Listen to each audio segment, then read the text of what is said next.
புரட்டாசி மாதத்தில் பெருமாளுக்கு மாவிளக்கு போடலாமா?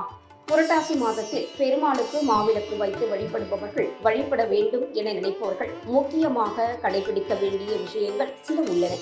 இந்த முறையின்படி மாவிளக்கு ஏற்றி வழிபட்டால் பெருமாளின் அருள் நமக்கு முழுவதாக கிடைக்கும். புரட்டாசி சனிக்கிழமைகளில் வீடுகளில் பெருமாளுக்கு மாவிளக்கு ஏற்றி வழிபடும் வழக்கம் உள்ளது. அப்படி மாவிளக்கு ஏற்றுபவர்கள் எந்த சனிக்கிழமையில் வேண்டுமானாலும் மாவிளக்கு வைத்து வழிபடலாம் என நினைத்து செய்யக்கூடாது. இது நமக்கு தெய்வீக அருளை தருவதற்கு பதிலாக எதிர்மறை விளைவுகளையே தரும். மாவிளக்கு வழிபாடு செய்வதற்கு குறிப்பிட்ட நாள் கணக்கு இருக்கிறது. இந்த வழிமுறைகளை தெரிந்து கொண்டுதான் மாவிளக்கு இட்டு வழிபடுவது சிறப்பானதாக இருக்கும். புரட்டாசி மாதத்தில் முன்னோர்களை வழிபடுவதற்கான மகாலய பட்சமும் இணைந்து வரும். இந்த ஆண்டு மகாலய பட்சத்தில் முதல் 2 சனிக்கிழமைகளும், நவராத்திரி சமயத்தில் கடைசி 2 சனிக்கிழமைகளும் வருகிறது. மகாலய பட்சத்தில் மாவிளக்கு போடக்கூடாது. மகாலய பட்சம் காலத்தில் முன்னோர்களையே பிரதானமாக கருதி வழிபட வேண்டும். முன்னோர்களை வழிபட்ட பிறகுதான் வழக்கமான தெய்வ வழிபாட்டை செய்ய வேண்டும். அதே சமயம் தெய்வங்களுக்கு உரிய முக்கிய விரதங்கள் இருப்பது, வழிபாடுகளை செய்வது ஆகியவற்றை செய்யக்கூடாது என்ற முறையும் உள்ளது. செப்டம்பர் 18ஆம் தேதி துவங்கி அக்டோபர் 2ஆம் தேதி வரை மகாலய அமாவாசை வரை மகாலய பட்சம் உள்ளது.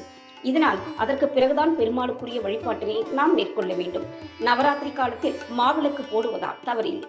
பெருமாளுக்கு மாவிளக்கு போடுவதில் மற்றொரு வழக்கமும் கடைபிடிக்கப்படுகிறது. திருப்பதியில் கொடியேற்றம் ஆன பிறகு வீடுகளில் மாவிளக்கு ஏற்றக்கூடாது என்ற வழக்கமும் உள்ளது. அதன்படி இந்த ஆண்டு அக்டோபர் 4ஆம் தேதி துவங்கி அக்டோபர் 12ஆம் தேதி வரை திருப்பதியில் பிரம்மோற்சவம் நடக்கிறது. அக்டோபர் 11 வெள்ளிக்கிழமை திருப்பதியில் தேரோட்டமும், அக்டோபர் 12ஆம் தேதி தீர்த்தவாரியும் நடக்கிறது. ஆகவே அக்டோபர் 12 புரட்டாசி சனிக்கிழமை திருவோண நட்சத்திரம் அன்று மாவிளக்கு போடுவது உகந்தது. அன்றே புரட்டாசி சனிக்கிழமையும் கூட தீர்த்தவாரி முடிந்தாலே பிரம்மோற்சவம் நிறைவடைந்து விட்டது என்றுதான் அர்த்தம்.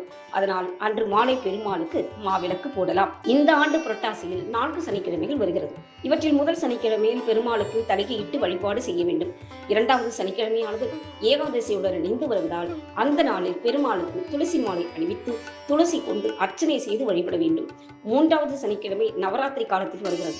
அதனால் அந்த நாளில் மகாலட்சுமிக்கு பூஜை செய்து வழிபாடுகள் மேற்கொள்ள வேண்டும்.